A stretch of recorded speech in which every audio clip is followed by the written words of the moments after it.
தேவனுக்கே மகிமை உண்டாவதாக. இந்த புதிய நாளிலும் கர்த்தர் உங்களுக்கு அருளும் ஆறுதலின் மன்னா. நீ என்னை நோக்கி கூப்பிடு, நான் உனக்காக எல்லாவற்றையும் செய்து முடித்து உன்னை அற்புதமாக வழி நடத்துவேன். சங்கீதம் 57:2. எனக்காக யாவையும் செய்து முடிக்கப் போகிற தேவனாகிய உன்னதமான தேவனை நோக்கி கூப்பிடுவேன். கிறிஸ்துவுக்கு பிரியமானவர்களே, இந்த காரியத்தை என்னால் செய்து முடிக்கவே முடியாதபடிக்கு எல்லா வழிகளும் அடைக்கப்பட்டு கிடக்கிறதே என்று எண்ணி நீங்கள் சோர்ந்து போய் கலங்கி நிற்கிறீர்களா? இனி கவலைப்பட வேண்டாம். ஏனெனில் உங்களுக்காக எல்லாவற்றையும் செய்து முடிக்கப் போகிற உன்னதமான தேவன் ஒருவர் இருக்கிறார் என்று வேதம் உங்களுக்கு இன்று உறுதியளிக்கிறது.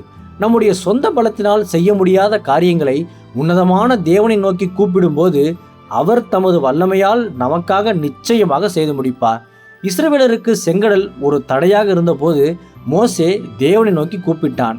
அப்போது கர்த்தர் அந்த மாபெரும் தடையை விலக்கி யாவையும் செய்து முடித்தார். ஆகவே உங்கள் வாழ்வில் காணப்படும் தடைகளை கண்டு பயப்படாமல் உன்னதமான தேவனை நோக்கி முழு மனதோடும் விசுவாசத்தோடும் இன்று கூப்பிடுங்கள். அப்போது அவர் உங்களுக்கான அனைத்தையும் நேர்த்தியாக செய்து முடித்து உங்களை அற்புதமாக வழி நடத்துவார். கர்த்தர் தாமே இந்த வார்த்தைகள் மூலமாக இன்று உங்களை ஆறுதல் படுத்தி ஆசீர்வதிப்பாராக. ஆமேன். அல்லேலூயா. ஜெபிப்போம். என் அன்புள்ள பரிசுத்த பரலோக பிதாவே, இந்த புதிய நாளுக்காக உமக்கு ஸ்தோத்திரம்.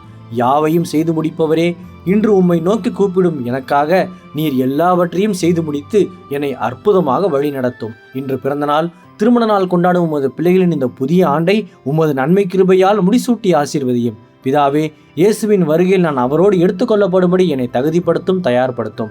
இயேசுவின் நாமத்தில் ஜெபிக்கிற நீங்கள் நல்ல பிதாவே. ஆமேன். மாரநாதா.